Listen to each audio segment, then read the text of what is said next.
Good evening. This meeting has been recorded and can be viewed on the Smoky Barn website. Alderman, you can address the board when I call on you and should only speak one at a time. All votes will require a roll call. Mr. Ball has asked when you are called on to speak, pause a moment to allow him to get in position with the microphone. He will be moving around the room as needed. When speaking, be clear because with your mask on, you might have to talk a little louder. After the meeting is adjourned, please keep the required 6 foot apart and leave City Hall immediately. We're now ready for public hearings. The city recorder will report to the board regarding who has contacted her to speak for or against the following. Ordinance 2001, ordinance to amend the stormwater ordinance 1005 by establishing a stormwater utility. Is there anyone to speak for or against? No one called to speak for or against. Ordinance 2003, ordinance to amend the budget ordinance 1905 for fiscal year 2019-2020. Is there anyone to speak for or against? No one called to speak for or against.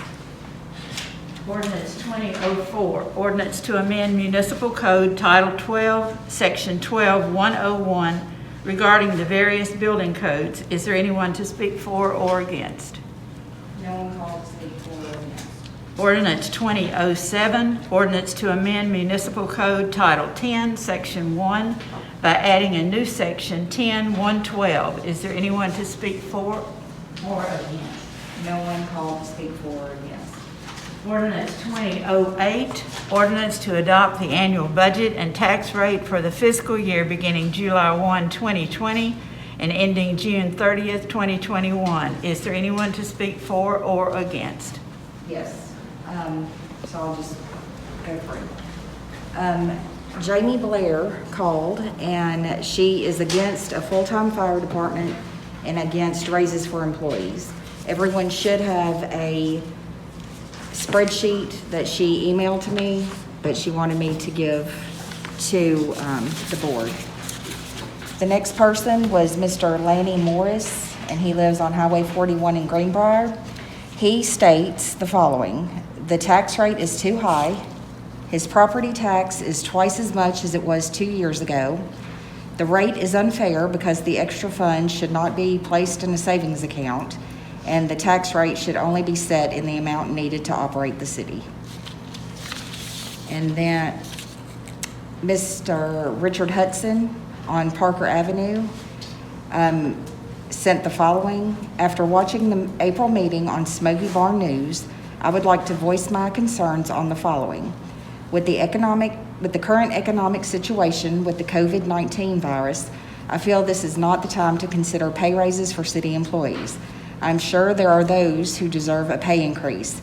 Those employees should be the first to be rewarded when the economy has stabilized. The request for additional employees should also be delayed. While families across the country are adjusting to lost jobs, reduced hours among pay cuts, this is not the time to be requesting additional employees.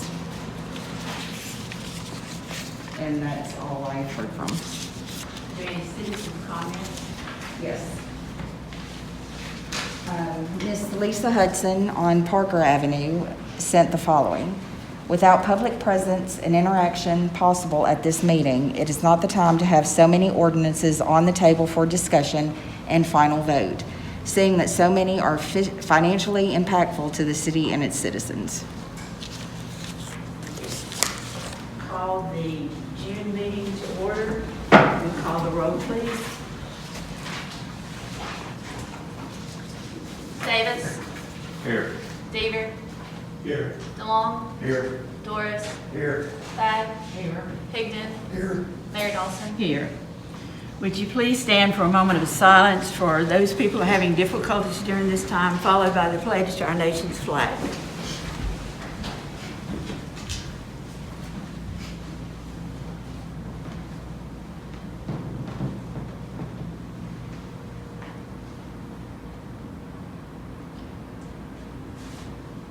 I pledge allegiance to the flag of the United States of America And to the republic for which it stands, one nation, under God, indivisible, with liberty and justice for all.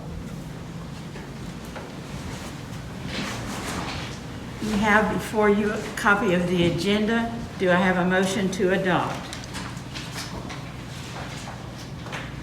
Make a motion. Motion, Bill Deaver, is there a second? Second. Billy Race is second. Call the roll, please.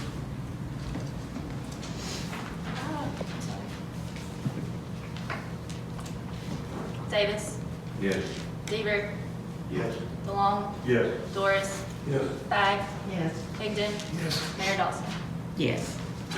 You also have before you the minutes of the May 4th, 2020 regular scheduled board meeting. Are there any corrections or additions? Hearing none, do I have a motion to approve? Steve Higdon, is there a second? I'll second. Jeff DeLong, second. Call the roll, please. Davis, Yes. Deaver, Yes. DeLong, Yes. Doris, Yes. Bag, Yes. Higdon, Yes. Mayor Dawson. Yes. Are there any presentations or memorials? Hearing none, I'll move into communications. The question has been asked more than once recently regarding the status of the sewer moratorium. I'm going to read a portion of a letter written to Senator Kerry Roberts as a response to his question regarding the status. On August the 16th, 2018, a consent order was executed with the City of Greenbrier. As a requirement of that consent order, the moratorium established for the respondent's collection system shall remain in effect until modified or rescinded in writing by the division. The moratorium is in place until the consent order concludes on March the 31st, 2023.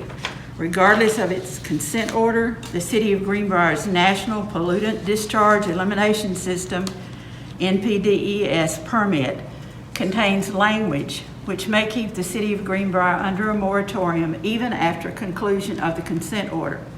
Section 2.3.3D of the City of Greenbrier's NPDES permit states, no new or additional flows shall be added upstream of any point in the collection system that experiences greater than 5 sanitary sewer overflows and/or releases per year or would otherwise overload any portion of the system. The division analyzed the City of Greenbrier's flow data for the years 2014 and 2019. While there appears to be some improvement in the 2019 data, the regression line crosses remaining plant capacity line at about 0.3 inches of rainfall in 2014, but crosses this point at about 0.8 inches in 2019. The goal would be to have the regression line cross the remaining capacity line at a point beyond the 2-year, 24-hour rainfall event, which for Middle Tennessee is about 3.4 inches. It is the division's assessment that the collection system continues to be problematic and that improvements shown in the 2019 data are not justification for relaxing, making exception to, or removing the City of Greenbrier's moratorium. And the division that is referred to is the Water Resources Division of TDEC. Do any of the aldermen have communications? All right. Speaking of this moratorium and where we are with our collection facility down here at the sewer plant, wasn't it supposed to go online last May 1st? There have been some delays caused by the contractor. I realize that, and I believe that he's possibly in. It's online. Our sewer plant is online. They're It's been finishing. inspected by the state and it's online. They're waiting for the final punch list to go, but it's working. And the overflows have been reduced a lot from the sewer line repairs that have been happening throughout the town from the pipe bursting. And what was the amount of money that I know that we allowed a bond up to 2 million that we could use. What did we borrow to actually start the construction? Of the sewer plant, total after it's all said and done. No, I'm talking about our lines that we are currently fixing at the moment in town through a third party. We have, we draw it as we need it. So if we don't use it, Last I was here was 250, is that right? well, that's for next year. next budget year. So the rest of this budget year, we've already spent $1 million. So for the rest of this budget year, not the rest of this, next budget year, it's gonna be about $750,000. And then future spending will be $250, because we have $1 million left. Does that make sense?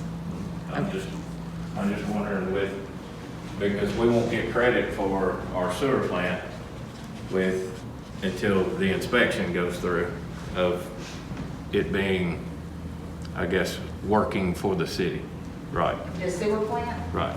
I guess so. I mean, I know that Neil, our engineer, hasn't signed off on it yet, so. All right.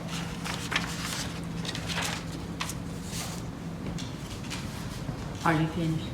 Yes. Okay. I have a few things. I've had some citizens call me, the lady that lives behind Precious in his site daycare center, she's having problems. They're fixing to try to expand, I think like 2,000 square foot. She's having problems with kids climbing on the fence and falling over. She's even contacted them. They won't do nothing about it. She was over there video recording the sounds because they're right next door to her. And they called the law on her that she was recording, called Greenbrier Police Department, that she was recording those kids out there playing. And I mean, she was very distraught when she called me about it. And I would like codes or somebody to go down there and talk to her and see if we can't work this out to appease everybody. Everybody's talked to her. When she called me, most of the issues are civil, and there's nothing the city can go in and really do. And I think the daycare center was concerned of her photo. I don't think she's photographed. Well, she was videoing it, so without parents' permission was that concern. But I asked her, as soon as this opens up, come up here and bring the issue, talk to all of us, but most of it is civil problems. She's put up a fence and they've put up a fence and. But the kids are climbing over her fence if they fall off in her yard. But that would be the daycare's problem. Yeah, well, you can wind up being our problem too. But I think it's something we do need to look at. The other daycare on the highway, I bet there was 30, 40 kids out playing, and I didn't see very many adults. So Yeah, there's standards that they've got to have to maintain these. She called me too, and she told me that there's about 25 to 30 kids outside and there's one adult. And she says that's the problem is they push those playhouses and stuff up against the 8-foot fence. Yeah. They crawl over on top of it and then they're over in her yard. She's very upset. And she's irate about it. And I mean, at the same time, if you have a privacy fence up, I don't think that, she told me that she doesn't despise or dislike the kids. She just wants the adults there to watch and take care of the kids. And she doesn't feel like it's her responsibility to have to watch someone's children. That is all run by the state. She I told needs, her that was the route that I would take. Yeah. I would contact the state and have them come out there and do a welfare check on it, because If it's not being run right, they'll shut it down. Right, and that's what she's concerned with. She don't want to get into a lawsuit if one of those kids falls over that fence and breaks their arm in her yard. So then she's looking at a lawsuit. I got a couple other things.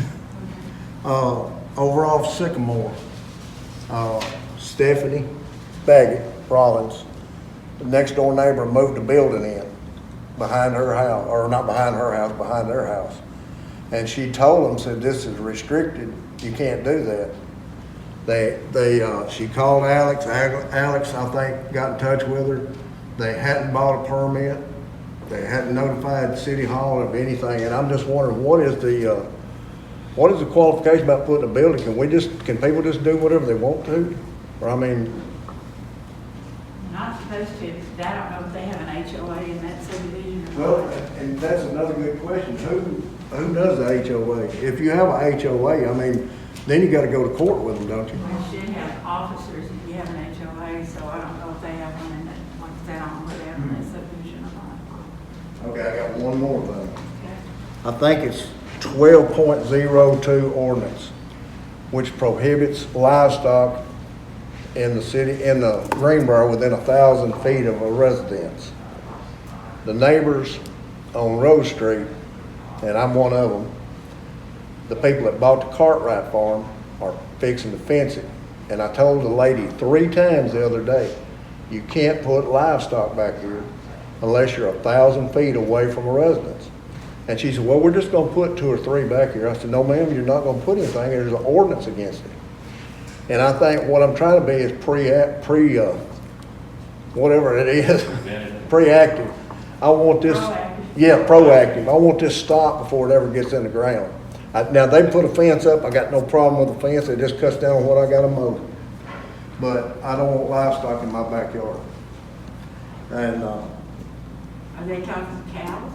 3, what she said, well, we just want to put 3 back here and maybe kill one. And I told her 3 times, it's Terry Cartwright's sister. They're back from Michigan. And I told her 3 times, and Todd Bollinger was standing there, he listened to me tell her that you can't do this, there's an ordinance against it. And it just went in one ear and right out the other. And other than that, I have one thing to read, and then I'll be done. Okay. If I can get this up here.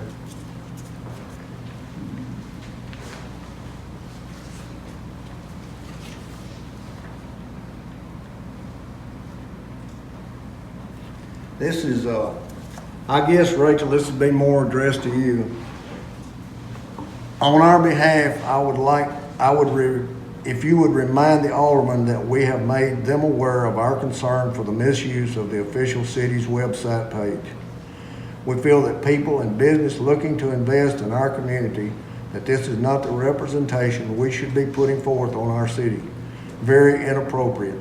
Thank you, and sincerely, Lisa and Richard Hudson, 115 Parker Avenue. I was asked to read that.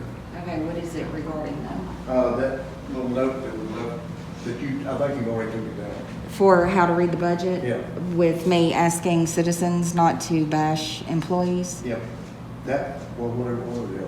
Okay, That's, well, it's down, well, I know, yeah. but I was asked to read it. Okay, well, I appreciate that. City Attorney Harnage, do you have anything? I do, Mayor. I've got 2 items. The city asked me to look into the annexation of a piece of road, Cemetery Road, and I believe that's the property. It's adjacent to the property that's going to be developed. And I have spoken with the county attorney, Clyde Richard. He has approached the highway department. They've already approved it. And so I'll be submitting an annexation ordinance next month for that small annexation of that piece of road. The other item I have regards an ordinance that we passed back in 2014. It was an ordinance that prohibited solicitation, which I believe the ordinance was meant to prohibit door-to-door solicitation other than by charitable groups and so forth. I did have an attorney speak to me about the ordinance. He represents a business that, and I don't know if, I don't think that they're wanting to do door-to-door sales, but the ordinance as it's written, I think it's a little bit overbroad. And it doesn't say anything in the ordinance about door-to-door solicitation. It just says solicitation, which to me it looks like it's a little bit overbroad because it almost would exclude, a food truck from coming into town and things like that. So with Rachel, we're going to sit down and maybe amend that ordinance, and we'll probably present it to the board either next month or in August. Right. City Recorder Slessor, do you have anything? Yes.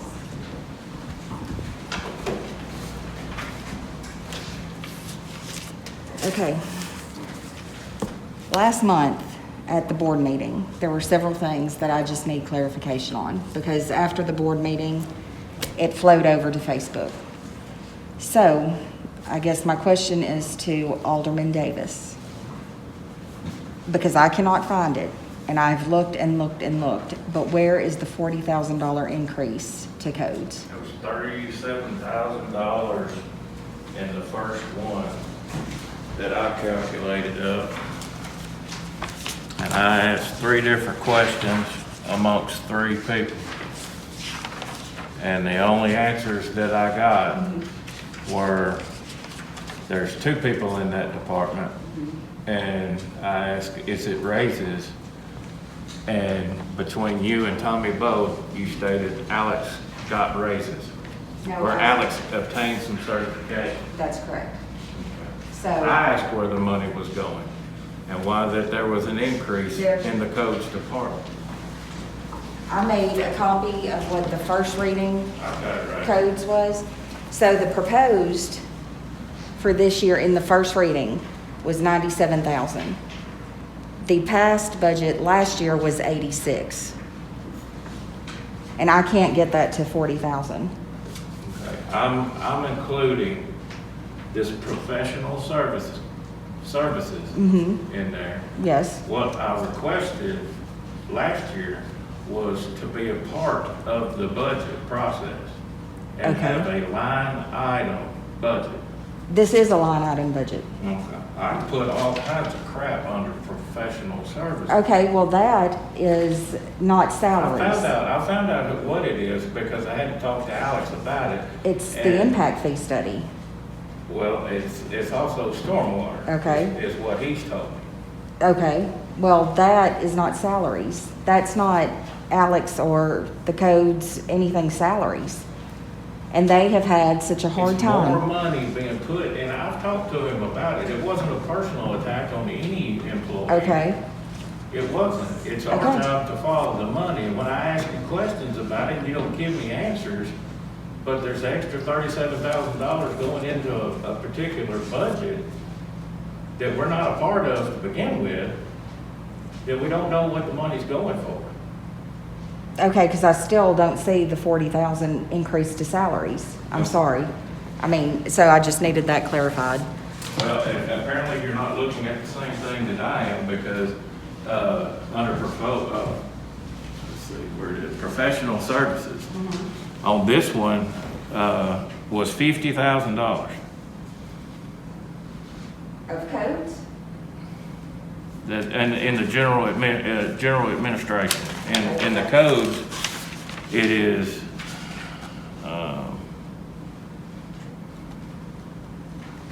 professional services, $40,000.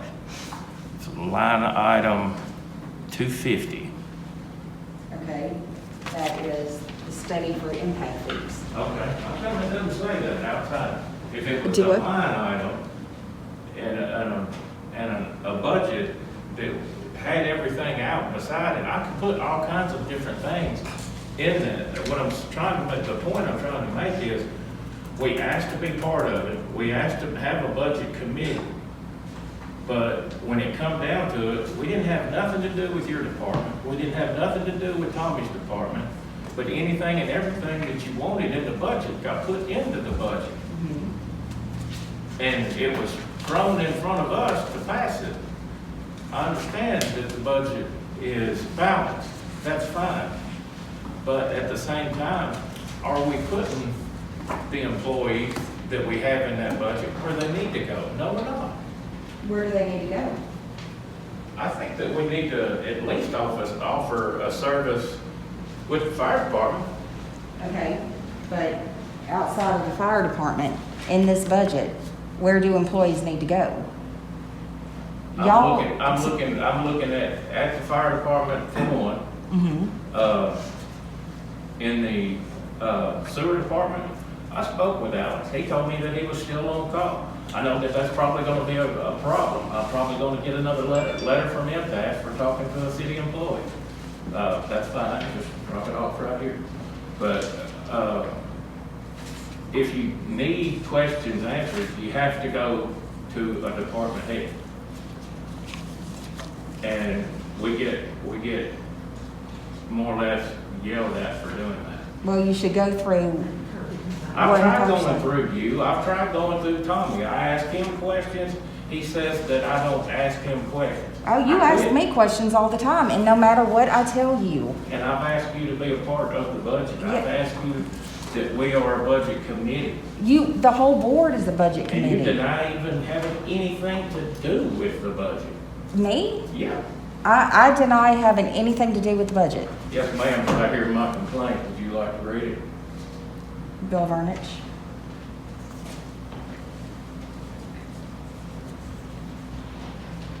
He read it too. I know, and you aren't even supposed to have a copy of those. So that's a whole nother issue. So the only hand that I have in the budget is I send budget worksheets out to all the department heads. They write down everything they want, whether it stays in or gets cut, what have you. I enter it in the Excel sheet to have it calculate through. After that, it gets reviewed. The mayor reviews it, approves it, what have you, cuts it, and then it's presented to the board. That's fine. Okay, I'm thinking, and I'm saying, that we want to be a part of, you're leaving out the budget committee when we don't have line items for every specific dollar in each department. I Okay. could call line 250 and make it, I can make it whatever. But if I'm not seeing where all this money is going, and you claim on the website, on the city's website, your opinion, no, it's not my opinion. I read it, I've got it on my phone. Okay, that's fine. And, okay, I guess the rest of Greenbrier felt differently. But the point I'm trying to make is, you claim that these figures on the second reading Yes. there's no changes. I didn't say that. That's why you got another one for the second reading. But you clearly stated on the website that if there were no changes to what we voted on the first time versus what we're voting on the second time. Okay, well, I don't remember ever saying that on the website. I don't remember ever saying that. And I'll pull what I put on there. And if I'm mistaken, I will come back here next month and I will apologize to every citizen in this town. Because I don't remember ever saying that there were no changes between first and second reading. And I told employees that I have talked to, never once, just because I was against, I gave reasons why I was against a pay raise. Okay, It's not that I don't think that they deserve it. And as far as the employees, at the moment, I give a reason. I don't think economically, at the moment, just because we do have it and we are able to balance this budget, and where we're at financially, we don't even, I mean, after reading what we've got from the state as far as our sewer plant. I know we're tied up in that mess at the moment, but we could put that money to good use in different areas. so are you talking general fund or water sewer? Because I'm it's talking- two different things. I Okay. realize that it is. And general fund, whether it be codes department, whether it be these other departments. We have shortfalls in some areas that the city can improve on. Okay, such as what? Well, we don't provide emergency services. Okay, outside of the fire department, because that's a whole different debate that you have to do. So outside of that, Okay? what on the I want you budget? to sit there and you tell everybody what that one person, extra person in City Hall is going to do for you. We took it out. So it's not even in there anymore. Okay? Okay? What's that extra person for Tommy gonna do and so? That person was part-time, so it wasn't, uh, and they're still, What we had in front of us. was they're, for a full-time person. and now they're not going full-time. There's no new personnel or anything. There's no raises and there's no additional personnel. That's what I went through, I mean, there's some substantial changes between the second reading and the first reading. There always are. So, actually, when we get to the budget, when you do the discussion for that, we can come back. I just need some things clarified from you, okay? Also, at last month's meeting, I believe you and Alderman Dever had said something about a 5-year plan, because I don't know where that's at either. I don't know where that came from. We had it in front of us, I'll find it for you before we leave and I'll show it to you. Okay, because the board's never voted on a 5-year plan. It was- If you're talking about what was in the ordinance that had capital outlay for this year, It was a capital outlay over the next 5 years. okay, well, personnel is not a capital project or a capital I outlay. think there's our 25-year-old fire trucks, I guess. Like I said, I was making a point, uh-huh, and okay. that point being that this city and this administration at the moment does not care about emergency services. Yes, we do care. We care greatly about emergency services. It should. So, there was a comment made, I don't know if it was a citizen, a board member, that said, some employees are bad, but we do have some good employees. And like I said, I don't know who made I them. never studied it. I didn't say it was you. I don't know who made it. It was on Facebook.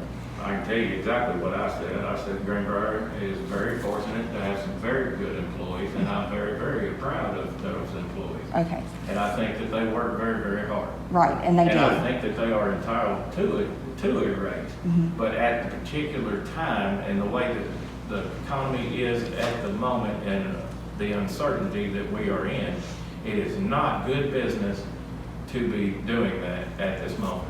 Okay, that's fine. But I just want to say that every employee we have here is good. And to family members, that employee is the best. So when things are posted online regarding employees and how bad they are and what they do, the family members see it. And so all I'm asking, we respect you as aldermen. Please respect us as employees. That is it. I mean, no one wants to be called names. I don't want to be. I know y'all probably don't want to be. And we are not disrespecting any alderman in this room. And so please, don't do that to us, if that's all I'm asking. And as far as the cost of living, the 2.5%, that's not a raise. It's a cost of living allowance. It is an increase to pay. We put that in the budget every year because right now we do not have anything in place to do anniversary raises or merit. So this is what the employees get each year. So there hasn't been a salary study done. No, and that's why And they don't there's, top out. I'm sorry? So there's not a top out in So- any department. So in the general admin, you had asked about the professional services going up, right? I think you did. Part of that is the salary survey, the salary study. Okay. And I'm gonna ask this as nicely as I can. Okay. When there is a line item, and you've got that in here, the point I'm trying to make, Rachel, is you can put that there.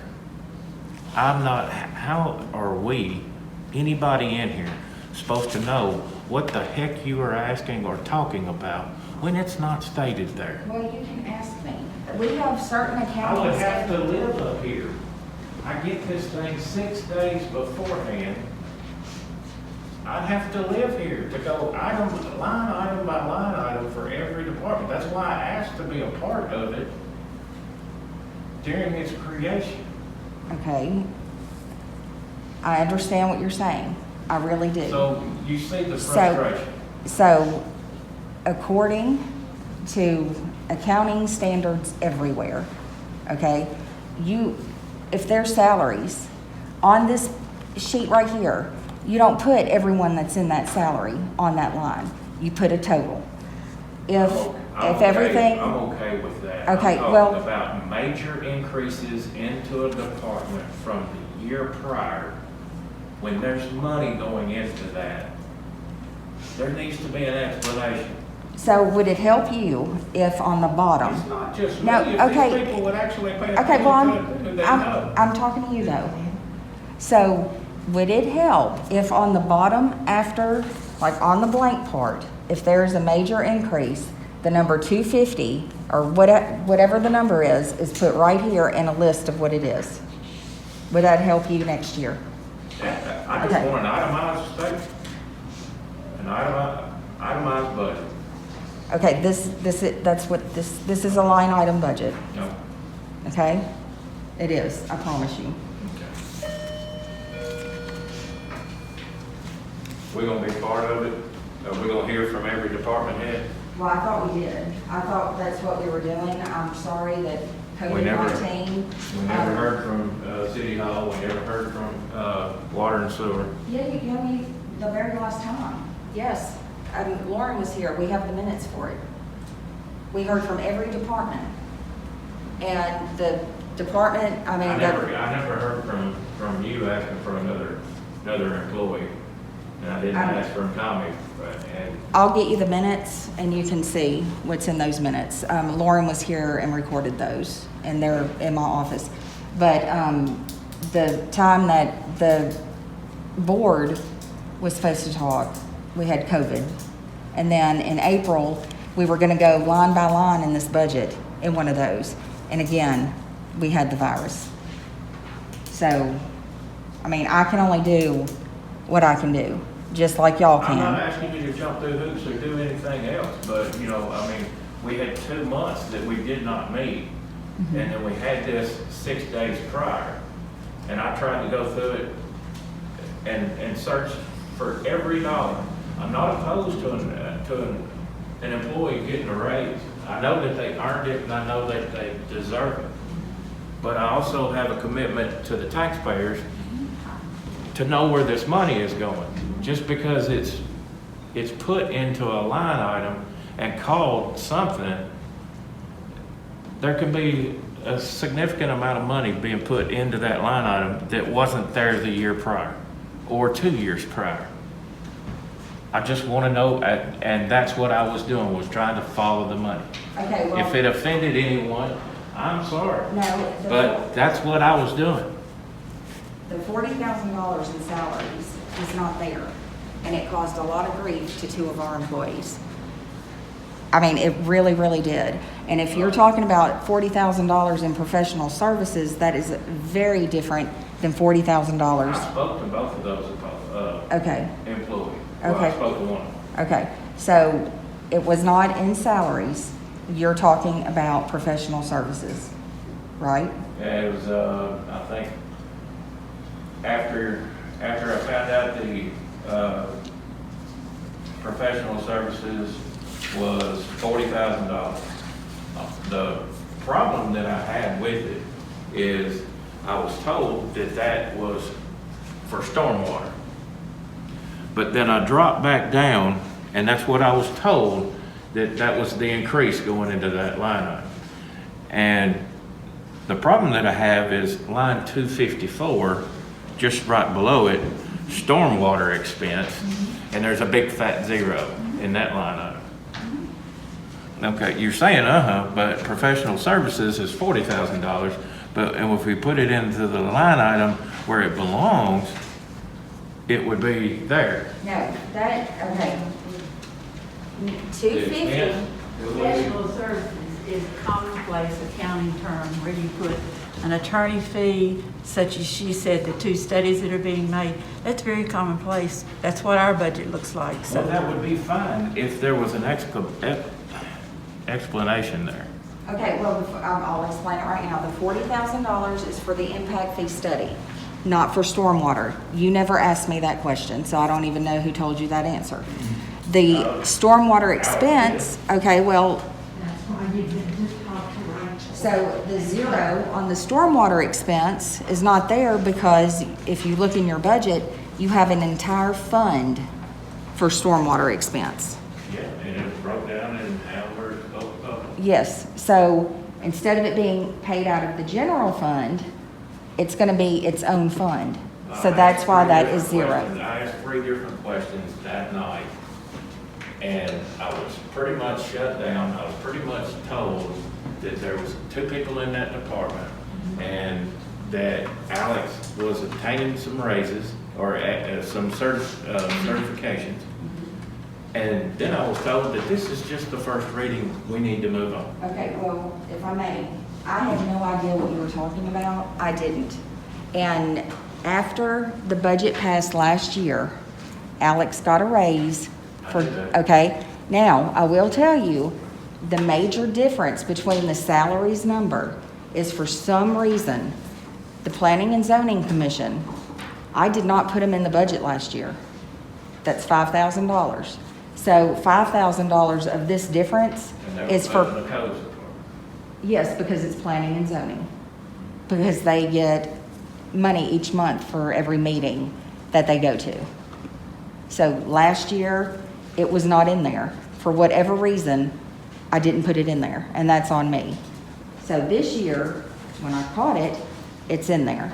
So $5,000 of this difference is from planning and zoning getting paid on salaries. Now, when you asked last month, I was writing notes and I had no idea what you were talking about. I was trying to think of what department had a $40,000 increase that you could be looking at. Because I know in salaries, because I couldn't think. I couldn't think of any department that had that much of an The increase. only increase that I saw was under professional services, but down here at the bottom, I had a $20,000 increase. In the capital, I had $20,000 in capital outlay, a difference between the year before. What budget is this? This was the first In reading. codes? Yes. Okay, there's no capital outlay, and if you look, the $20,000, it says, I said the capital outlay straight across from No. is, it says none. And then it says difference from last year, and underneath that word difference from last year. is $20,000. So the difference between the budget that was passed and what's being proposed during the first reading was an Oh, I got increase that.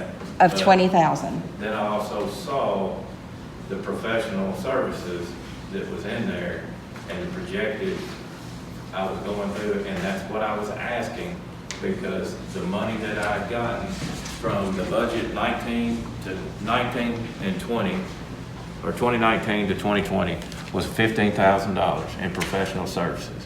It jumped from $15,000 to $40,000, and that's what I was asking about. Okay, but you said salaries, and you even went online and said salaries. I did go online and say Okay. salaries, but I asked first where the money was going. For salaries. No, I didn't ask if it was salaries first. My first question was not.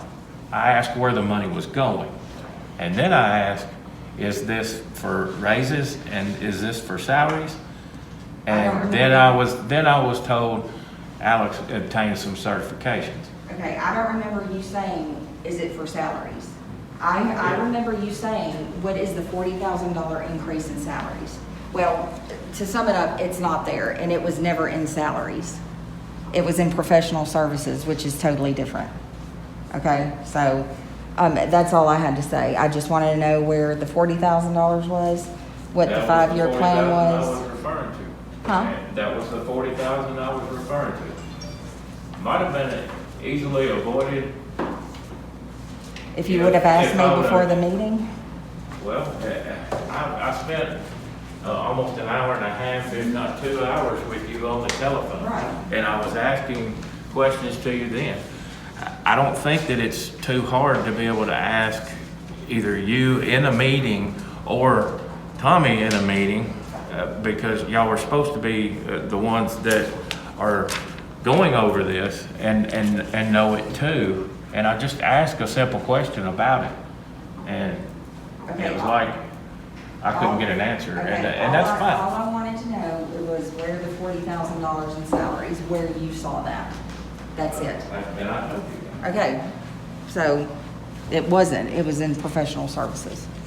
So, Yes. okay, that's all I have to say regarding that. So, thank you, Ms. Lennox, for allowing me. Chief Hamel, Yes, ma'am.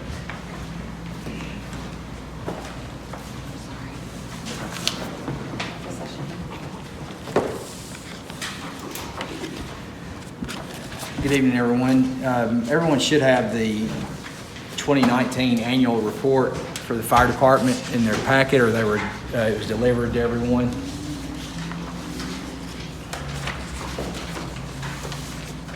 I've been made aware there were some questions about our call type statistics for the year 2019. And on page 4, you can see a breakdown for our statistics. At the very top, we ran a total of 865 calls. And the first important thing I want to draw to your attention is the second bullet point on page 4 under call for service statistics. GFD was dispatched to a total of 878 calls for service in 2019, and 13 of which went unanswered by GFD. And I believe it's my duty to continue to communicate that to you, that is our primary need and primary shortfall, is that we're unable to guarantee that there will be someone at the fire station 24 hours a day, 7 days a week. And what I would like to reiterate to everyone here, that's in no way due to a lack of dedication on the part of the firefighters. They do a tremendous job. They act with professionalism and skill whenever we get called out for any type of call for service. They do a tremendous job. But that is, in fact, our primary issue, and that is the reason why I continue to request the addition of full-time firefighters onto the fire department. This report's pretty lengthy, but it is a full report of all of our calls for service and activities throughout 2019. The pie graph on page 4 is, I want to stress that is for inside city limits. And then there's statistics written down by call type and how many we had and the percentages of those calls. Our average response time inside city limits is 5 minutes and 37 seconds, and we had an average of 3 firefighters per incident. That average is relatively low when you consider we tend to have a bigger turnout for structure fires, and we have 2 firefighters on duty from 6 p.m. to 6 a.m.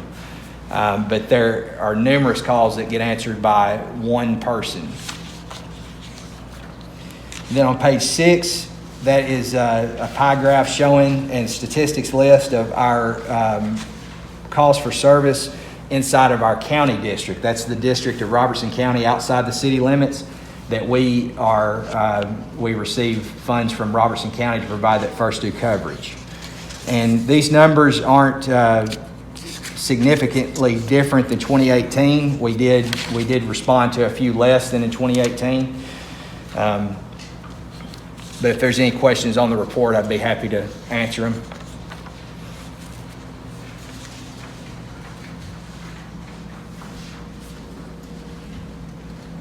Okay. Chief, Yes, sir.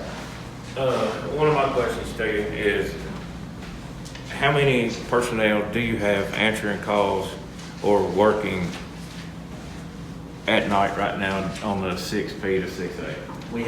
We schedule 2 firefighters or 2 personnel. Some of them are fire officers, but we schedule 2 personnel from 6 p.m. to 6 a.m. every evening. Now, there have been periods of time where we didn't have anyone available, generally, we have at least one person available to fill the shift, and we would then be relying upon our off-duty members and volunteer members to supplement that person on shift, depending on if the need was there to respond. I'm sorry, I keep adjusting my face mask.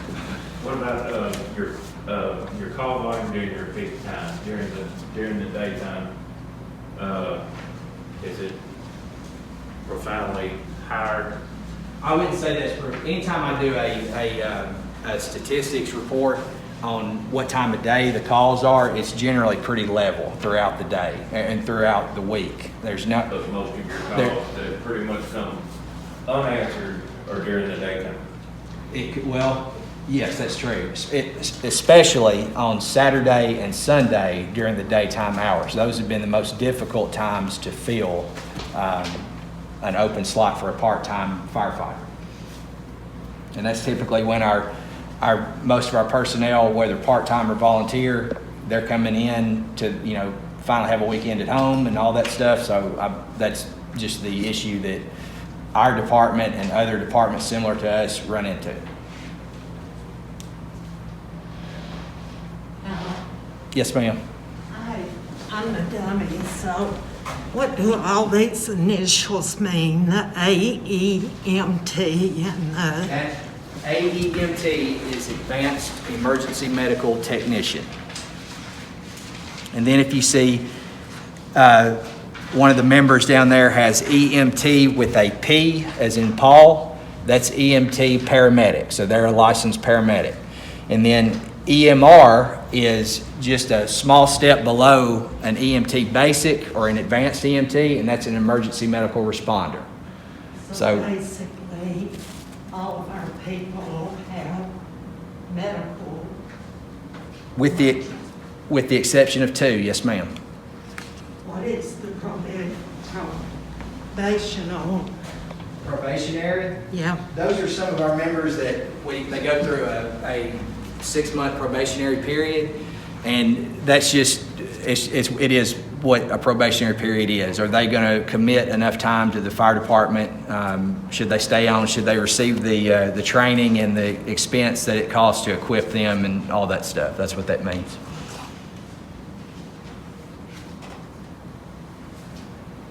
How many do you have right now that are signed up? We have, I didn't put the total down, but I believe we have 21 members. 14, including me, are part-time, and the remainder are volunteers.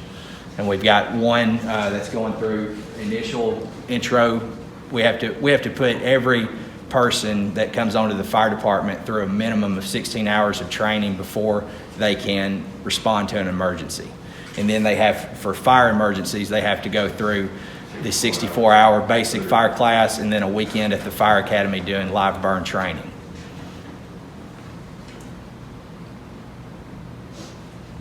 What's your average schedule right now? I know you have 14, but We have, how many committed? Because I really want to know Monday through Friday and your weekends are tough. mm-hmm. But I also know that there's 12-hour shifts. Yes. Are you able to have 12 hours covered by 2 people every night? Not every night, but on the week, the 7 days a week, it's the majority of the time those shifts are covered. I don't have a breakdown of how many times they went with one person, or it's very rare that there's nobody. That has happened before, but the majority of the time the night shifts are covered. It's the daytime hours that need the most attention, especially on the weekends. Let me ask Go ahead. a fair question. Yes, sir. Would it help you in any way if a full-time position to you, even being one person that was there 40 hours a week during the daytime, to offset some of your emergencies during the day would help out tremendously? Absolutely. It would.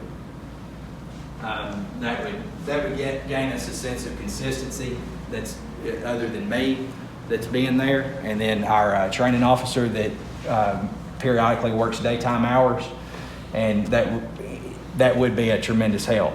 But even with one and even with three, I'd like to stress that we're still going to be very dependent on our volunteers and our part-time members, as well as our automatic mutual aid partners with Ridgetop Fire and White House Community. So that this is a starting point. This is to fill the gaps in coverage that we need for the citizens. Well, I know during my years, we've had 2 full-time chiefs, and they did not work out. Well, I'm part-time, and I understand that there's good and bad with that, but my opinion is that when the city is able to do so, that we commit to hiring the firefighters, because that's who's going to be going to the emergencies, and that's how we can best spread the cost of that out to make sure that these emergencies are covered. And I believe it can be efficiently managed without any major changes to our operations or to our fire station. Our fire station can definitely house 3 people at one time. Right now. Yes. Well, we need to purchase a bed and a mattress, but one room. Because they're already staying there at night anyway. Yes. Okay, do we need a new fire engine before we get full-time people? No, ma'am. A new fire engine now is something that is going to have to be purchased in the relatively near future. That our engines are from the 1990s. And the farther away we get from 1993 and 96, the more problems we're going to have with those engines. But they are good, strong, solid fire apparatus. We keep them up. We make sure they're tested every year. They undergo rigorous pump testing to make sure that they're going to work. And we stay on top of the repairs and maintenance. If there's an emergency call, I know police officers fly. Usually the fire engine gets there. At what point is an ambulance called? Can you say the first part of your question again? If it's an emergency, Yes, ma'am. the police get there, the fire engine gets there. At what point does an ambulance get called? Are you talking about a medical emergency? They get called the same time that we do. The call comes in to Central Dispatch. That's on Highway 41 North, right off of Highway 41 North. They receive the call, and the dispatcher is told or is advised through their program who needs to go to that based on the call type that they enter. And so it's going to come up that Robertson County EMS, Greenbrier Fire, and Greenbrier Police, if it's in our respective districts. So we're all, it takes a minute, or it takes a period of time to dispatch us, Robertson County, and the police department. But relatively, it's within that same amount of time. All these little initials help me to understand that it is important for the fire truck to go to every medical call. Yes, ma'am. My first thought was, well, if it's not a wreck or a fire, why is the fire engine going? Right. So- A lot of people have that question, and there's only fire departments in Robertson County provide that service, that assistance to Robertson County EMS, because there are so many ambulances, and there could be so many emergencies that an ambulance, which is what the patient definitely needs for rapid transport to the ER, there may be a significant delay. So we've got trained firefighters on our staff that have the training that can provide at least the basic life-saving care to that patient until the ambulance gets there. That's why we go with EMS. Okay, that helps me understand. Good, thank you. That's my problem with it. Okay. According to the report here, there were 0 structure fires in the city limits of Greenbrier, in 2019. That's right. And I guess I had the question, why are you so overran? It's all the medical calls. It's not fire calls. And we're paying the county out of our taxes for the ambulance, for the EMS service. Yes, sir. It seems to me like we need to improve maybe the county or some way improve the ambulance service here where you're all not so overloaded with these medical calls. And especially outside the city. We shouldn't be making medical calls outside the city, in my opinion. The county's taking care of that, and we're taking our tax dollars and double doing it. And I can't grasp that myself. Okay. I'm sorry. One thing I will say about the percentages, that 75% in blue on page 4, that's the 10% of those are the motor vehicle accident and other types of rescue calls that we would go on anyway. But I understand Mr. Higdon, I understand your opinion on that and your disagreement, but what I keep coming back to as fire chief is we've had numerous occasions where the ambulance had a significant delay and the firefighters were able to get there and in many cases have saved someone's life because they went in the city limits and in the county. Our first night shift, they got a gentleman that had suffered cardiac arrest. This was in 2014. I believe it's down at the lake. They were able to revive that patient because they were there so quickly. So that's, as fire chief, that's something that I feel like that's my duty to stress, and with respect, that's y'all as the elected officials to decide if we're going or if we're not. But I would definitely tell you that we can provide this service to the city, and it's been beneficial countless times, despite having an abundance of medical calls. And I think there may be other ways that we We can. need to work with the county. Yes, sir. I think there's things that we can do. I mean, other than hiring more fire people. Well, That's all, that's my. Chief, how much money does the county reimburse the city of Greenbrier for running calls outside of? 68,000. So we get $68,000 for answering calls outside of the city limits. But now they're getting almost $100,000 now. So they're getting that right back. Right. They're getting their money right back and then some. But With the fee- I with the fee- with the also know fees. from that dispatch perspective, the city of Greenbrier has not had to pay anything, along with several other cities, for over the last 10, 11 years since they moved in that facility. I want to stress one thing also about our call statistics. The need for firefighters would still be there if our medical responses were zero. Because, But we can handle it with what we've got now, right? well, we hope so. Not doing medical calls, the personnel that y'all have now could handle all the fires in our city. No, sir, that's not necessarily true. We have to operate with automatic mutual aid agreements with White House Community and Ridgetop, and we're getting into the area of firefighter safety. How many firefighters would you want responding to your house? You'd want enough that they could keep each other safe and they could effectively do their job and put your fire out. So that's the primary reason, is that our job in the fire department is to put out fires. And I'm glad that you brought up that there were 0 fires in 2019 inside the city limits. That's great. That's amazing. But I have to ask, what is keeping one from happening at this moment? Nothing. Right. Well, And another thing, there's a lot of preventative things that There you are. do too. I mean, There are. You do inspections, you do install smoke detectors Right. at all these.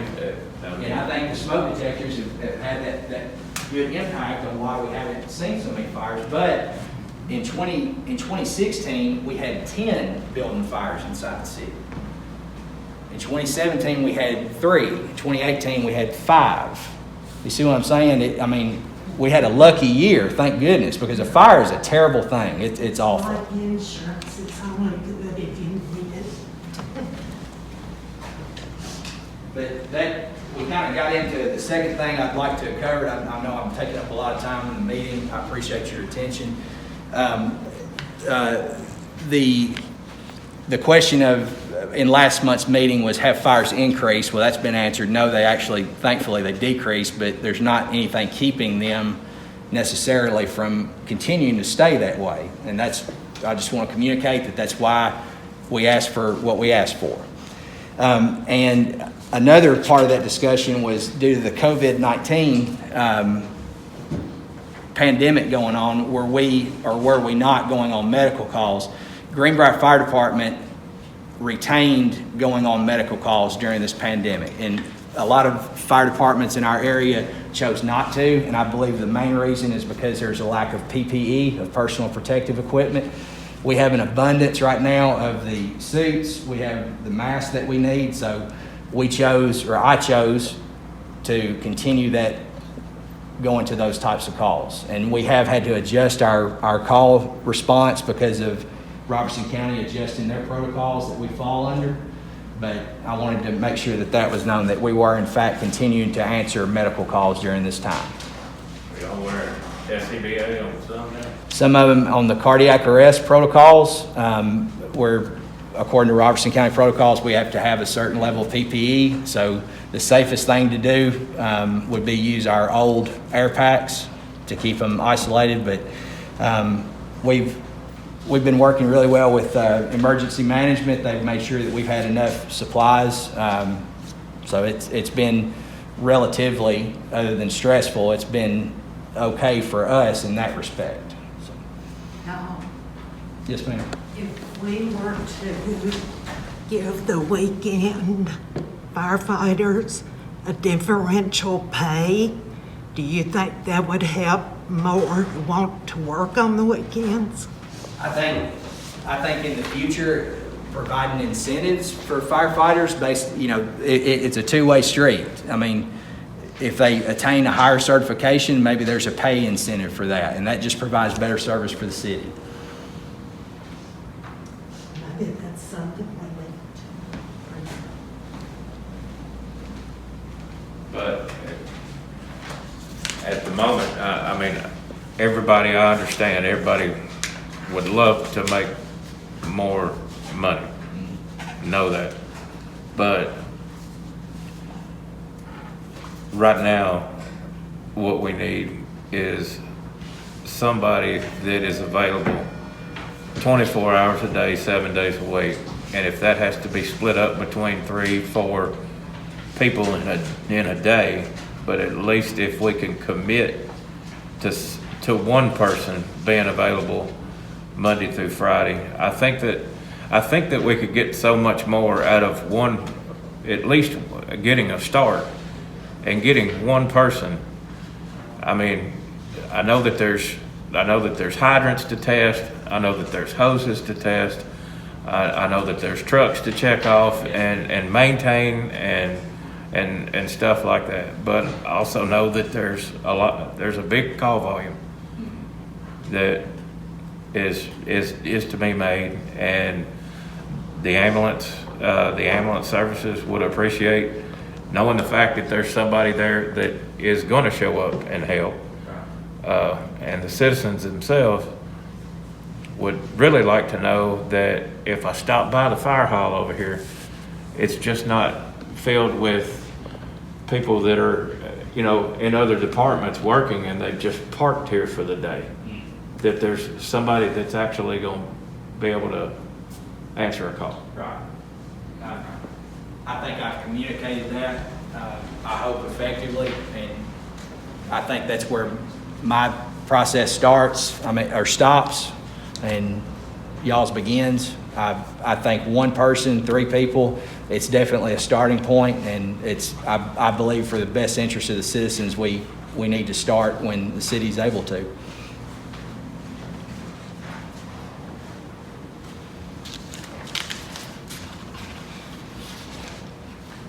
That's all I have, Mayor. Thank you. Thank you. Ordinance 2001, ordinance to amend the stormwater ordinance 1005 by establishing a stormwater utility. This is the second reading. This ordinance adds $3 per month for a residential stormwater fee to water bills. Commercial is calculated using the square feet of impervious area of the property. The revenue from this fee will only be used for stormwater-related expenses.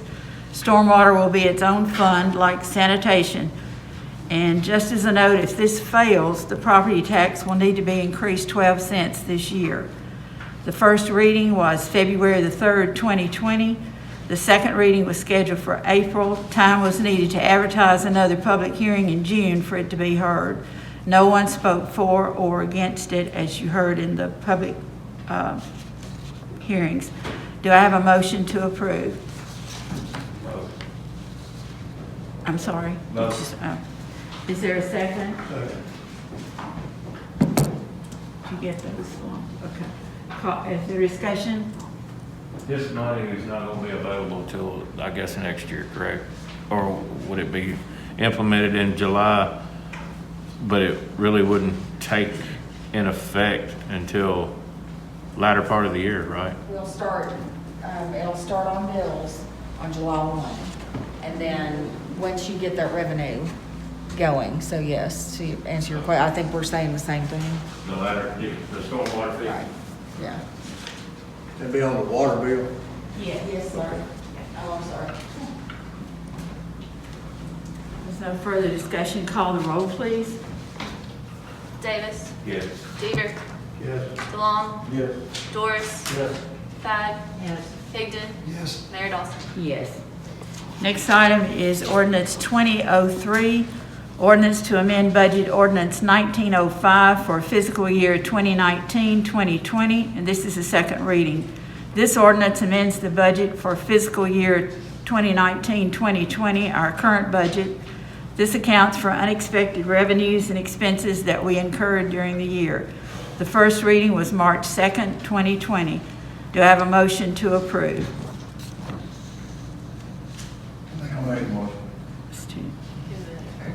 Higdon made a motion. Jeff, are you second? Is that discussion? Hearing none, call the roll, please. Davis, Yes. Deaver, Yes. DeLong, Yes. Doris, Yes. Bag, Yes. Higdon, Mayor Dawson. Yes. Item C, ordinance 2004, ordinance to amend municipal code Title 12, Section 12-101 regarding the various building codes. This is also a second reading. This ordinance changes the International Energy Code to the 2009 edition. Everything else is staying the same. The first reading was March 2nd, 2020. Do I have a motion to approve? Make a motion. Is there a second? Second. Discussion? Hearing none, call the roll, please. Davis, Yes. Deaver, Yes. DeLong, Yes. Doris, Yes. Bag, Yes. Higdon, Yes. Mayor Dawson. Yes. Item D, ordinance 2007, ordinance to amend municipal code Title 10, Section 1, by adding a new section 10-112. This is also second reading. This ordinance is updating our animal control section of the code as it relates to animal surrenders. Do I have a motion to approve? Motion. Billy Ray, is there a second? Second. Higdon. Discussion? Hearing none, call the roll, please. Davis, Yes. Deaver, Yes. DeLong, Yes. Doris, Yes. Bag, Yes. Higdon, Yes. Mayor Dawson. Yes. Item E, ordinance 2008, ordinance to adopt the annual budget and tax rate for the fiscal year beginning July 1, 2020, ending June 30th, 2021. Also second reading. The difference between the first and second readings is the following. The 2.5% cost of living increases are gone. The personnel going full-time are gone, and so is the new person that would have been paid out of general administration. The salaries in general administration have increased by 2 instead of the water department, and if you look at water salaries, it has decreased by that same amount. The water tank repair and lead abatement was added to this year's water budget instead of waiting until next year. A portion of this is expected to be paid from the governor's grant. The capital outlay is still in the budget. The items that are being paid for by the support grant will not be purchased until we get the funds. The only capital outlay that needs to happen, regardless of received revenue, is the ball field repair and soccer fence in parks. We do have the funds to pay for it before the fall season. Our insurance company instructed us to fix it. All the other capital outlay will have to wait until we get the revenue. If we don't get the revenue, we won't do the capital outlay. The budget, according to state law, must be passed by June 30th, 2020. And just as an aside, and some of it's been alluded to tonight, but 1 in 3 Americans who have credit have at least one account in collections right now. The unemployment rate in Tennessee and nationwide is higher than it's ever been, and many of those that are unemployed will not have a job to return to. Many people, and I'm in that business, have deferred their mortgage payments and their auto payments for 90 days, resulting probably in some bankruptcies and foreclosures before everything is over with. And therefore, no doubt, property tax revenues will be reduced also. Tennessee's 11.3 unemployment claims per 100 people is greater than the entire United States at 7.45. The single largest monthly increase in mortgage delinquencies on record was in the month of April. The U.S. delinquency rate rose to 6.45, which is nearly 3 times the previous single monthly record set in 2008, which was the big decline that we had with the banks and so forth and foreclosures. So, do I have a motion to approve? Make a motion to approve it. And Higgins, is there a second?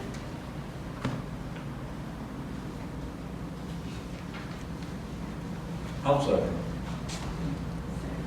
Discussion? What's wrong with ball field?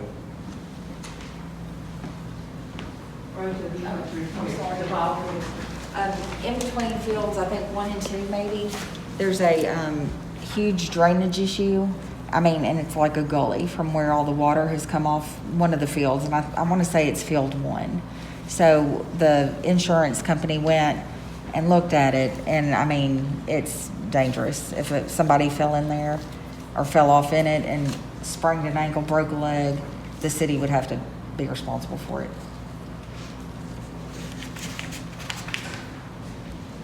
Further discussion? I do, as far as an amendment, is there a way to amend the budget to allow and consider or propose a 40-hour person at the fire department? You're asking a question. Are you making an amendment? I will make an amendment. State your amendment, please. Amend the budget to reflect putting someone to answer emergency calls for the fire department during the peak hours of, you do the scheduling, chief, whichever hours that you feel those 40 hours a week would help and benefit this city. But that's my proposal. All right. Are we prepared to vote on the amendment? Call the roll, please. Oh, I would like to. Sorry. I hope this is the right point, right time. This budget, this whole budget thing, we're not expected to be professional budget personnel. We're not supposed to be accountants.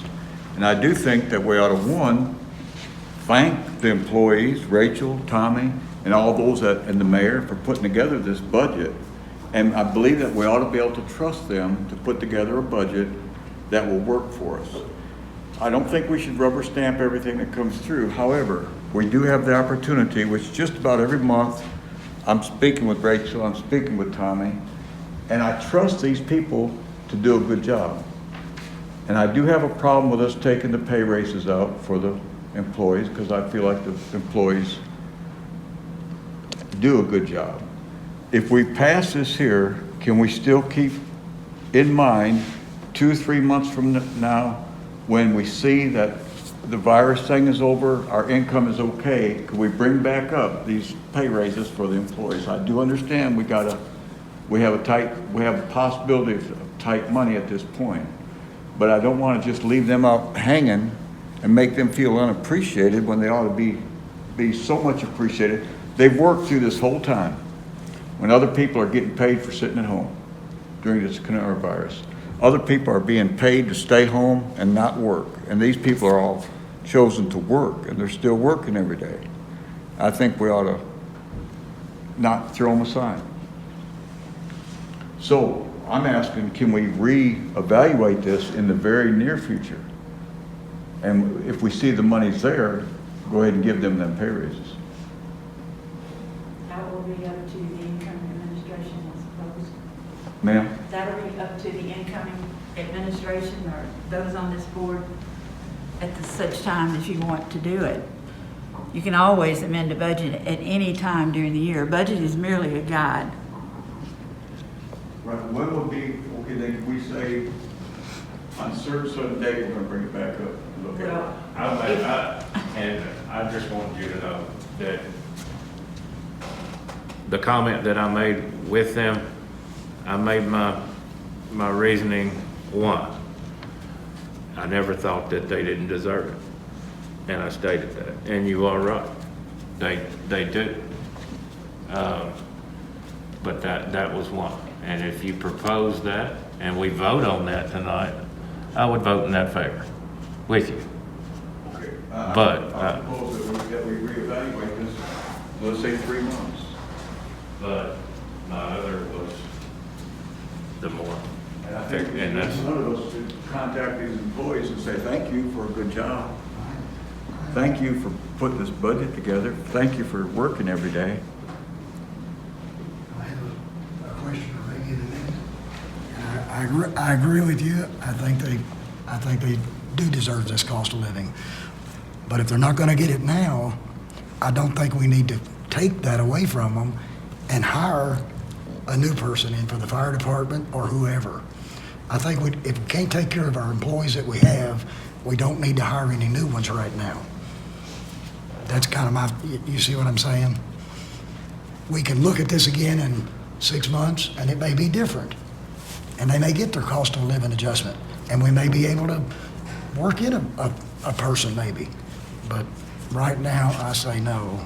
If we're not gonna have raises, I say we take out the raises. We take out the hiring and put a freeze on until whenever we agree on how long that should be and pass the budget tonight. That's just kind of my thoughts, if that makes any sense. The revenue, to answer the part or address what you were talking about, having more monies, tax revenues will start coming in the month of November. November, December, most banks, financial institutions will send in escrow payments for the people that they have mortgages for. So that revenue, probably by the middle of December, you would know if you're gonna have a flow of tax money coming in. That's really an unknown right now.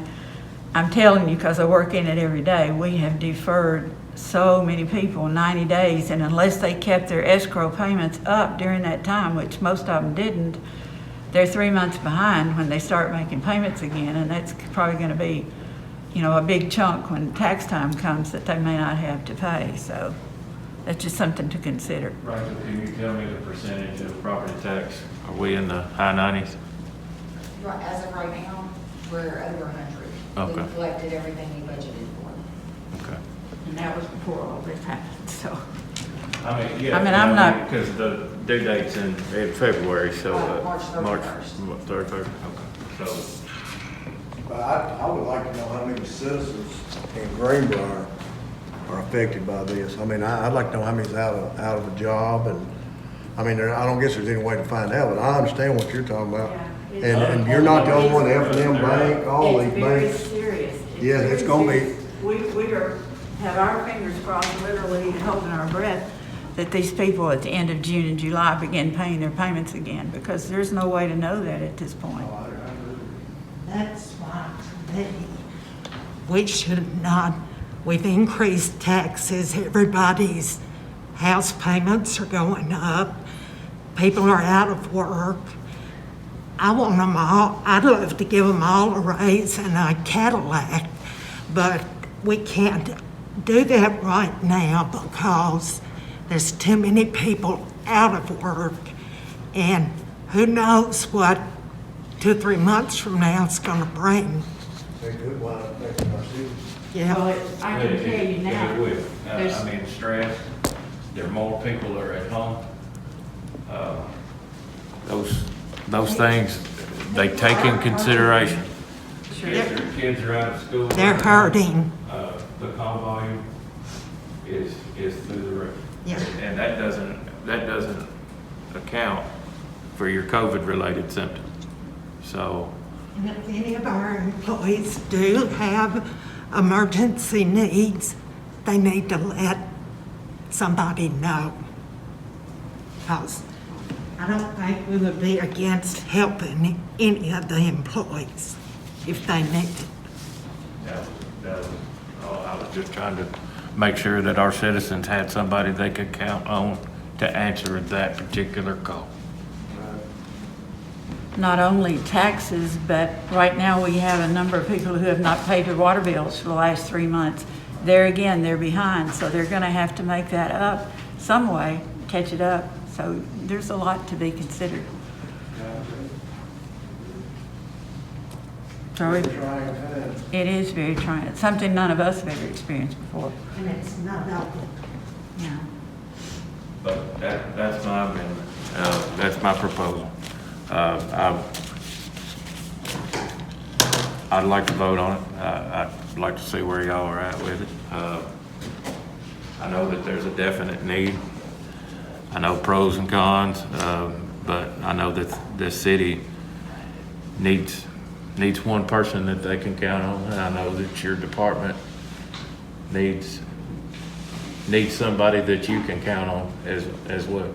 And it'd be beneficial to the taxpayers and to the city. Attorney, do we have to have a second to the amendment? I think we do. Yeah, okay, so someone will second his amendment. Second, is, yeah, I'll second.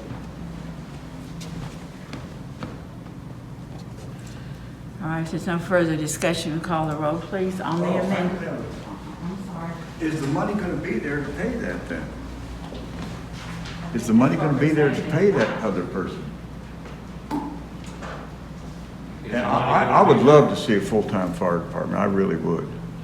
But I do wanna know, is the money gonna be there? Or could we put that down the road, get this budget passed, put this down the road 2 or 3 months? And I'm okay with not staffing it until we see what we have.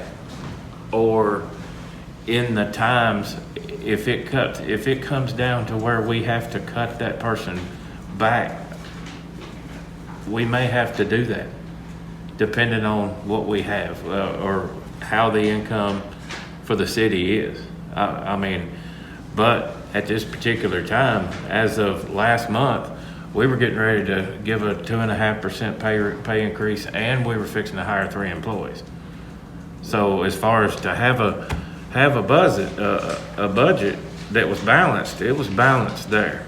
So by the revenue that we're perceiving to get, the money is there.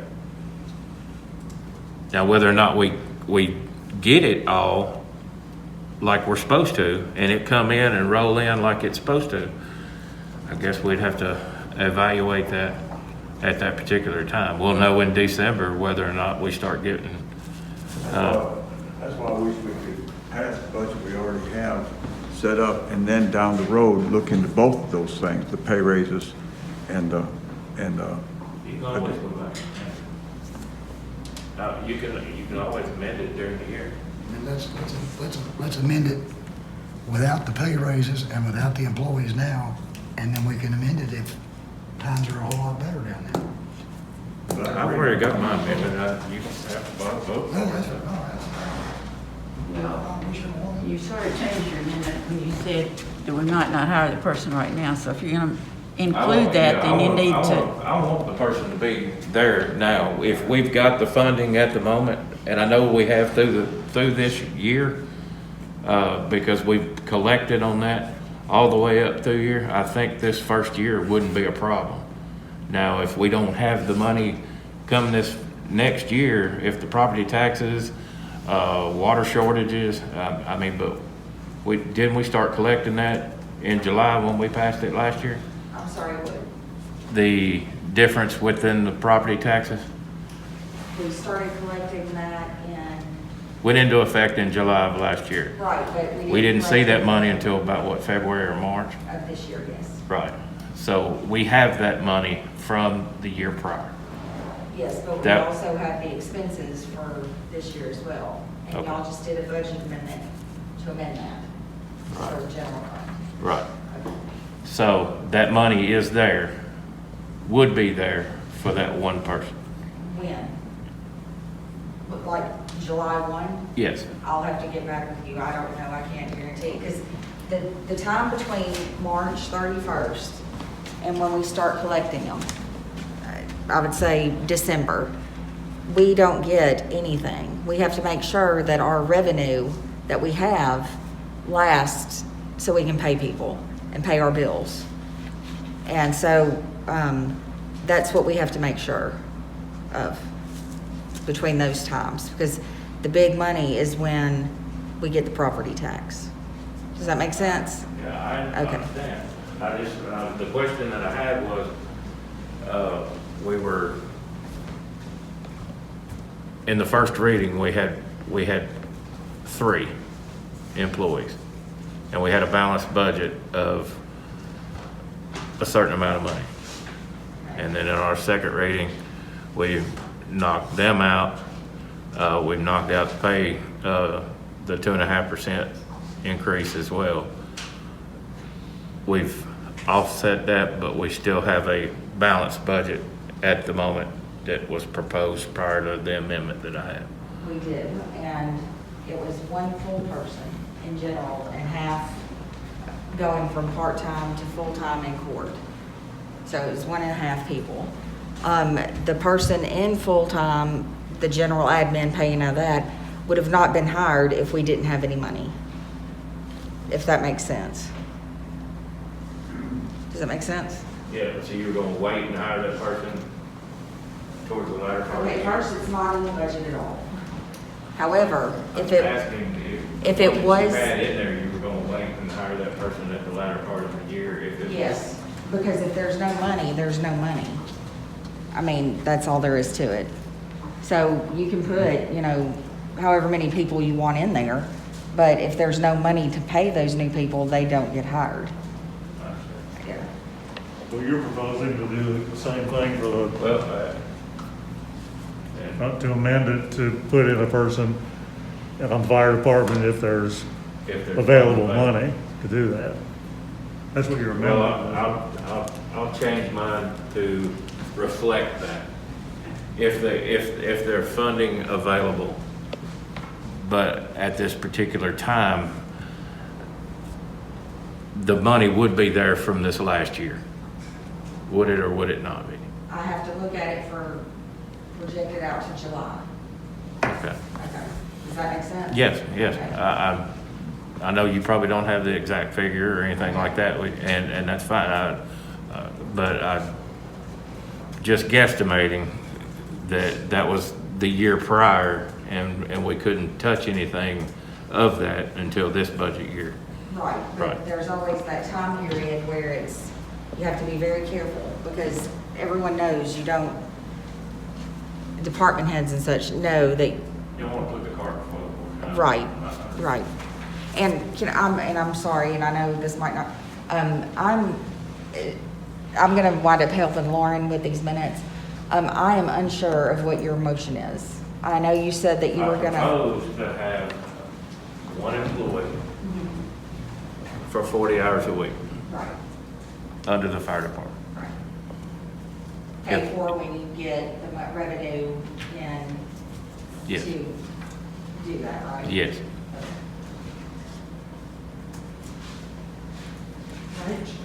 Yes, ma'am. I don't remember what year, but we had a salary study and the different grades for the jobs and what the salary would go to and from. Could we look back at that and have a discussion over that? You can, but I think that was like 2008. Was it that? Yes, it was like right after. My Yeah, that was, So, but in the budget, is the money for a salary survey. And it will compare where we are with other cities. I just didn't remember it being that far. Yeah, it was a while ago. Okay. okay, so are we prepared to vote on the amendment that is to hire one 40-hour-a-week firefighter if the money is available when the budget starts July 1, correct? Was that the chief? No, I don't think so. No, this will be one person, and that, we'll leave that hiring process to the chief, Tommy, Rachel, day-to-day operations. See who he sees fit. Didn't Steve amend that? Did you try to bring an amendment to that? Didn't you try to bring an amendment to that? Well, yes, what I said then is, let's don't do the raises. The raises have been cut out, but I don't think we need to hire any new employees either, especially at the expense of all of our other employees. That's what I was saying. The amendment I was talking about was no raises, no new hires right now. Put a hiring freeze on until, say, December. And at that point, we'll know how our money is, and we can look at this again. That's what I was suggested. But we need to deal with that first. Well, I was going to say, is that an amendment? Are you offering that as an amendment? I have to know because we have to vote on that first. Yeah, make a motion to make that an amendment. Is there a second to that? I'll second that. All right, okay. So this amendment has to be voted on first. The amendment to the amendment has to be voted on first. Okay, you want me to? Can you read that to us before we vote? Yeah. To amend the amendment Yes, till December? Is that correct? right, that's what he said. Okay.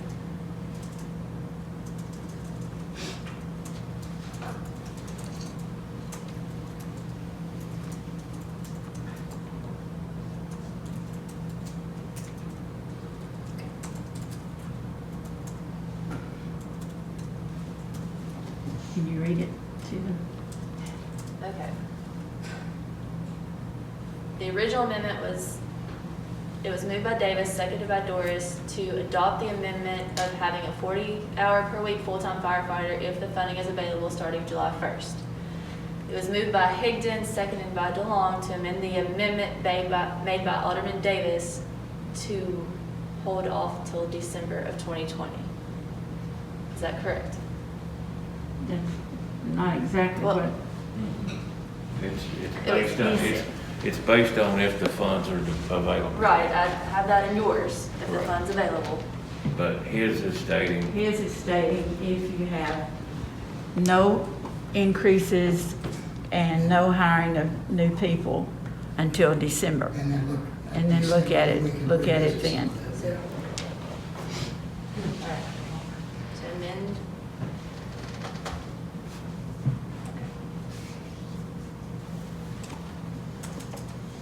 You got it now?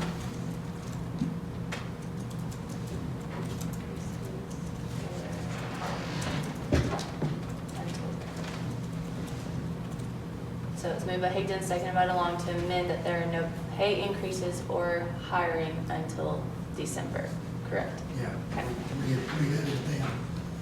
All right, we're prepared to vote. That is the amendment we'll be voting on. It's the one made by Higdon. She will call the roll, please.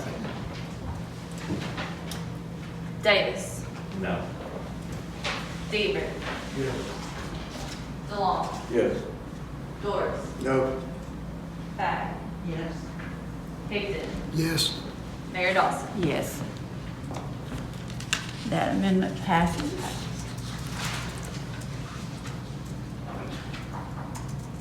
Now we go to the first amendment, the original amendment. Prepared to vote on that. If you'll call the roll, please. I'm sorry, I didn't hear you. The first amendment, correct, Bill? Right. Right. You have to vote on the first amendment.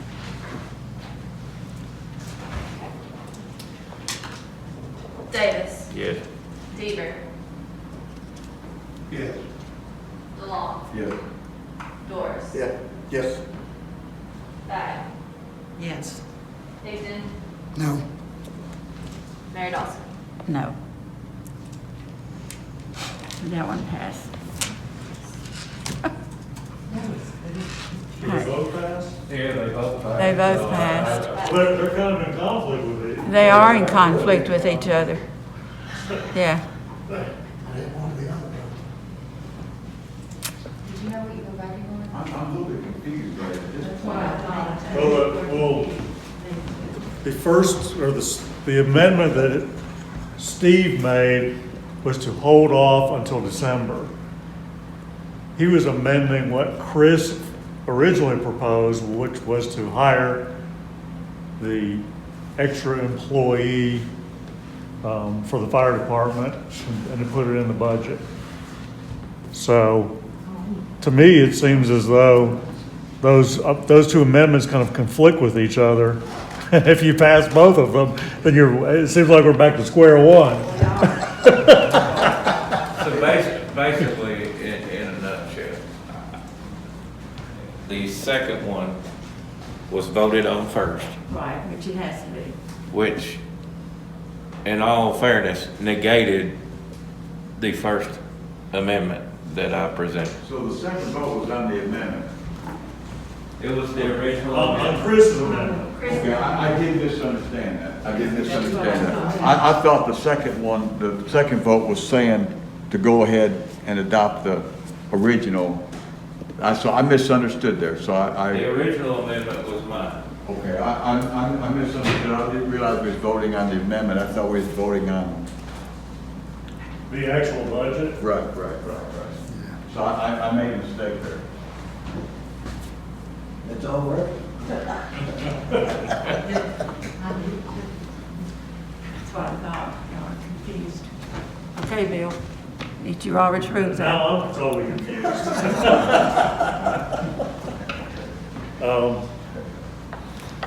Well, I mean, at the same time, the What it first, comes the down first, the to- first one, Well, what it comes down to is until December, you won't be hiring anybody probably, is what it amounts to. yeah, You I'm pass okay the- with that. You pass the budget. I'm okay with as it sits that. With that I just amendment. think that, maybe, well, whether it be December or whatever, I think as the need arises, Chief, I Chief, think I the think that you need to be in contact. maybe the best thing to do, Chris, is for you to withdraw your amendment for the time being, since, I mean, you're basically in agreement to wait till December anyway.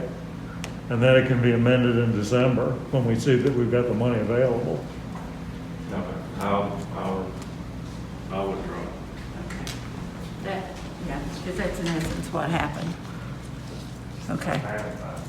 The Steve's coming up first and then. I know. All right. Moving on. Record meeting here. It's a new business. Ordinance 2010, ordinance to increase the water and sewer rates. This is the first reading. Every year, the city of Springfield increases their rates for us, and unfortunately, the increase has to be passed on to the water users of Greenbrier. This ordinance calls for an 8% increase in water and sewer rates. For inside city limits customers, the average bill of 5,000 gallons would increase $5.86 for the entire bill, or $1.17 per 1,000 gallons. The outside city limit customers, the average bill at 5,000 gallons would increase $5.91, or $1.18 per 1,000 gallons. Do I have a motion to approve?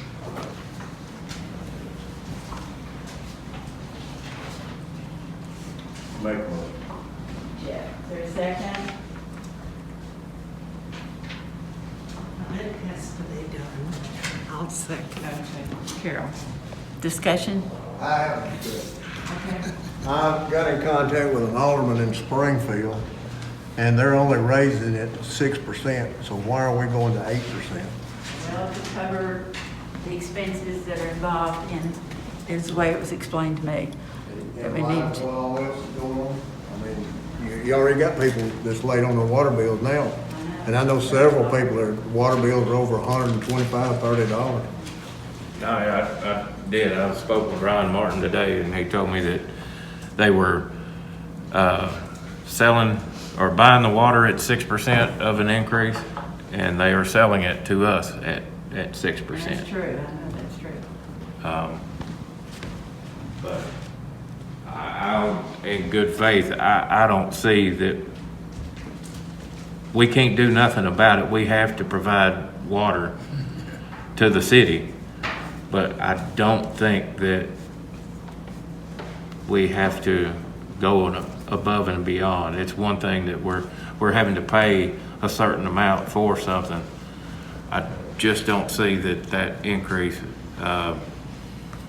I vote we amend it to 6%, what we're buying it for. That's what Springfield's passing it along to us on.